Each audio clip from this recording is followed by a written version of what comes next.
अब कविता कथा विभिन्न किसिमका कारुणिक एकदम के अरे हामीलाई चाहिँ भित्रैदेखि चाहिँ कस्तो कस्तो चाहिँ एकदम गाउँघरको आफ्नो साथीभाइ परिवारहरूलाई एकदम रिमाइन्ड गराउने खालका कवितादेखि लिएर क्रान्तिकारी टाइपका कविताहरू पनि सुन्ने र बुझ्ने एउटा अवसर पाइयो। वास्तवमा यो फिल्डको मान्छे चाहिँ होइन, म अलिकति इकोनोमिक्सको हो। तथापि यो दिनभरि बस्दा बस्दा मलाई पनि एउटा कविता चाहिँ मैले पनि बनाएर मलाई पनि रियलाइज भयो र आगामी दिनमा चाहिँ अब त्यो के अरे उहाँ सर मलाई आफ्नो भनेर तपाईँ रिमाइन्ड गराउनु पर्ला भन्ने पनि मैले चाहेँ। र यो देवकोटाको सुरु बारेमा दुईवटा म कुरा गर्न चाहन्छु। देवकोटाको बारेमा यो सबैलाई थाहा छ र नेपाली समुदाय विशेष गरी अब भारतको कलकत्ता लगायत भारत र विश्वका अन्य देशहरू सबै ठाउँमा चाहिँ हामीले देवकोटा डे सेलिब्रेसन गरिन्छ everywhere in the world.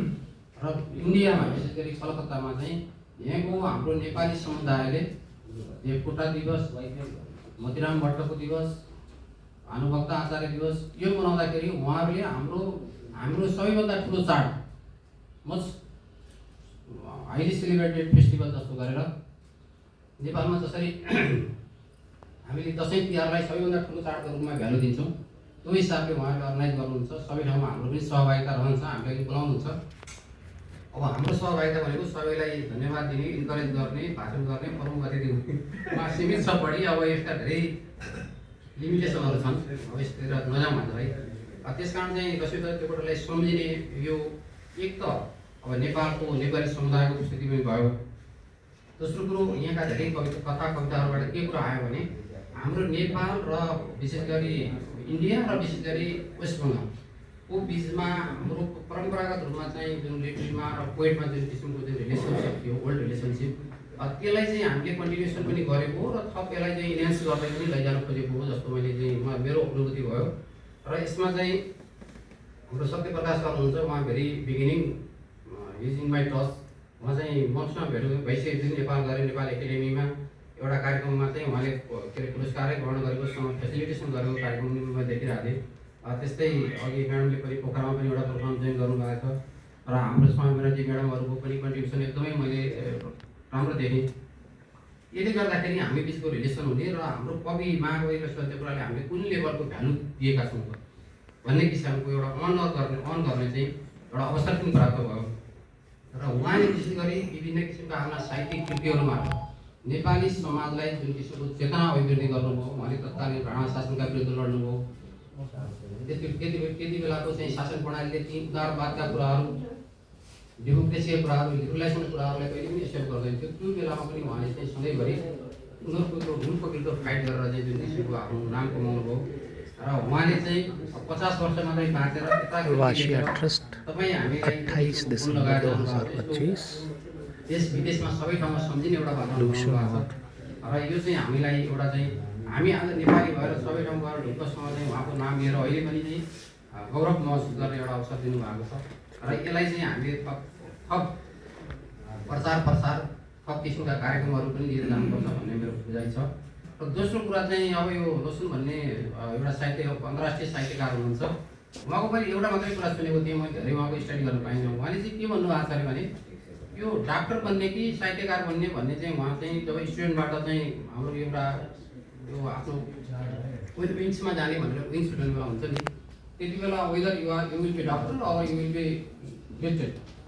Then he said that I don't be a doctor, doctor is limited in limited place, but if I will be a literary I have a broad access. Like नेपालमा यदि कोही doctor छ भने अहिले नेपाल काठमाडौँमा मात्रै doctor छ नि। लक्ष्मीप्रसाद देवकोटाको बारेमा तपाईँ हामी 5 घन्टादेखि यहाँ छलफल गरिरहेको छौँ, बयान गरिरहेको छौँ। उहाँ बितेकै कति वर्ष भइसक्यो, 1966 मा बितेको वर्ष करिब 100 वर्ष भइसक्यो। भनेपछि यस्ता डाक्टर त नेपालमा कति जन्मे होलान्, कति चाहिँ काम गरे होलान्, कति के होलान्, कसैको हामीले प्रार्थना गर्छौँ, कसैलाई सम्झिन्छौँ, कसैले स्मरण गर्दैनौँ। त्यसकारण नसुन्ने यस्तो भन्नुभएको थियो भन्ने कुरा चाहिँ मैले कुनै साहित्यमा पहिला कुनै बेला पढेको कुरा आज मलाई रिमाइन्ड मात्रै भयो कि त्यसले गर्दाखेरि उहाँहरू जस्ता साहित्यकारहरूलाई जुन साहित्यकार हुन्छन् अब यहाँ पनि कहिले डाक्टरहरू जन्मिनु होला, कति के गर्नु होला। रवीन्द्रनाथ टैगोर भनेपछि अब चाहिँ नोबेल प्राइज पाउने मान्छे। अब हामीलाई पनि हरेकचोटि चाहिँ रवीन्द्रनाथ टैगोरको विभिन्न किसिमका प्रोग्राम हुन्छन्, जहाँ जाँदा पनि अब एकदम प्रोग्राम भइदिन्छ, हामी पनि जान्छौँ। जहाँ जान्छौँ उहाँको नाममा कलेज छ, उहाँको नाममा चाहिँ बाटोको नाम छ।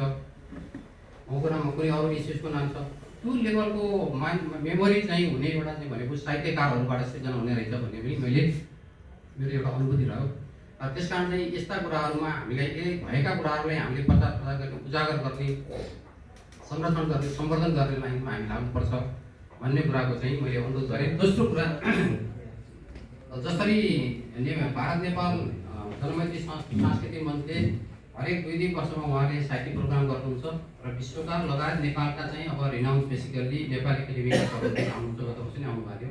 त्यति बेला म भर्खर आएँ, मैले अलि यहाँ बुझ्दै पनि थिएँ, मलाई धेरै कुरा जानकारी पनि दिएन र त्यति बेला चाहिँ एउटा उहाँहरूको बिचको रिलेसन बनाउने, यहाँ चाहिँ नेपाली भाषा साहित्य कला का कुराहरू जुन हुन्छन् त्यसलाई अलिकति गर्ने। मैले त आज कस्तो मैले भनिहालेँ नि, तपाईँहरू त 101 सबै मान्छे कवि हुनुहुँदो रहेछ भनेपछि यो यस्तै किसिमका प्रोग्राम गर्ने, यस्ता किसिमका क्षमता विकास गर्ने, एउटा इन्भाइरोमेन्ट बनाउने, एउटा चाहिँ अपर्च्युनिटी क्रिएट गर्ने, त्यस्तो गऱ्यो भने त्यो किसिमको वातावरण हुने नै रहेछ। त्यसले गर्दा अब चाहिँ मेरो अनुभूति चाहिँ कस्तो छ भने अब हामीले यहाँको साथीहरूले आयोजना गरेर बोलाउने त छँदैछ। जसरी सर पुराकिटले चाहिँ हाम्रो देवकोटा लसुन फर्के प्रतिष्ठानले कार्यक्रम लिएर आउनुभयो, अब यस्ता कार्यक्रमहरूलाई चाहिँ अलिकति अर्ली हामीले छलफल गरेर त्यसमा दूतावासको पनि संलग्नता गर्ने, नेपाली कम्युनिटीको पनि गर्ने, यहाँको चाहिँ अरू हाम्रा सङ्गठनहरूको पनि गर्ने र भारतीय सरकारको पनि गर्ने र यसलाई अलिकति कम्प्रिहेन्सिभ रूपमा अलिक ठुलो मोडलमा, सानो अब यो इट्स इनफ, तर चाहिँ जति हामीले ठुलो मास क्रिएट गऱ्यौँ, धेरैजना कविहरू ल्यायौँ र धेरैजनालाई यसको बिचमा चाहिँ यस्ता कार्यक्रमहरू गर्न सक्यौँ भने त्यसको प्रभावकारिता झन् अभिवृद्धि हुने र नेपाली भाषा साहित्य, अघि हाम्रो क्रान्ति देवान म्याडमले भन्नुभएको छ तपाईँले चाहिँ अब यहाँ नेपाली भाषालाई इन्हेन्स गर्ने कुरामा तपाईँले पनि अलिकति कन्ट्रिब्युट गर्नु पऱ्यो भनेर मलाई पनि भन्नुभएको छ। र यहाँ अब बेसिकल्ली चाहिँ नेपाली कम्युनिटीको साथीहरू हुनुहुन्छ, आज त कमेन्ट लाउनु भएको छ, यहाँ सबै टोपी लाउनुहुन्छ, बरु नलाउने मान्छे म चाहिँ हो, किनभने मेरो पहिलेदेखि नै टोपी लगाउने हेबिट भयो। अनि नेपालीको टोपी लगाएर हामी यहाँको चाहिँ भारतको ठुला ठुला प्रोग्राममा गयो भने अब यु आर फ्रम नेपाल भनेर सुनै भनिहाल्छ कि हाम्रो पहिचान भनेको त्यो हो। त्यसले गर्दाखेरि हाम्रो भाषा साहित्य कला संस्कृति सबैको पहिचान गर्नलाई मैले चाहिँ देखेको तपाईँको नेपाली कम्युनिटीहरू यहाँ जति हुनुहुन्छ, कृष्ण प्रसाद सर तपाईँले त अब बढी चिन्नु भएको छ मेरोभन्दा, उहाँहरूले जतिकै भाषा साहित्य र संस्कृतिको लागि नेपालका सबै मान्छेले कन्ट्रिब्युट गर्ने हो भने नेपाल चाहिँ भाषा साहित्यमा विश्वमा धनी हुन्छ। उहाँहरू केही प्रोग्राम गरिरहनु भएको छ, कहिले केही हो, हामीलाई पनि कहिले यस्तो रस हुन्छ कि सबैका ठाउँमा एटेन्ड गर्न पनि हामीलाई अलिक गाह्रो हुन्छ। त्यसले गर्दा योलाई अलिकति हामी संस्थागत रूपमा चाहिँ लैजाउँ भन्ने कुरा पनि मैले अनुरोध गर्न चाहेँ। र आज म सबै हतार गर्न छु, मैले धेरै कुराहरू नभनेर अन्तमा यो कार्यक्रमको आयोजना गर्ने, कार्यक्रमलाई संयोजन गर्ने, यहाँको उपस्थिति बढाउने र दिनभरि कविता वाचन गर्नुहुने र चाहिँ आफ्नो दिनभरिको समय दिनुहुने सम्पूर्ण चाहिँ सर्जकहरूलाई मेरो व्यक्तिगत तर्फबाट र संस्थाको तर्फबाट एकदम हार्दिक धन्यवाद सहित बिदा हुन्छु। नमस्कार।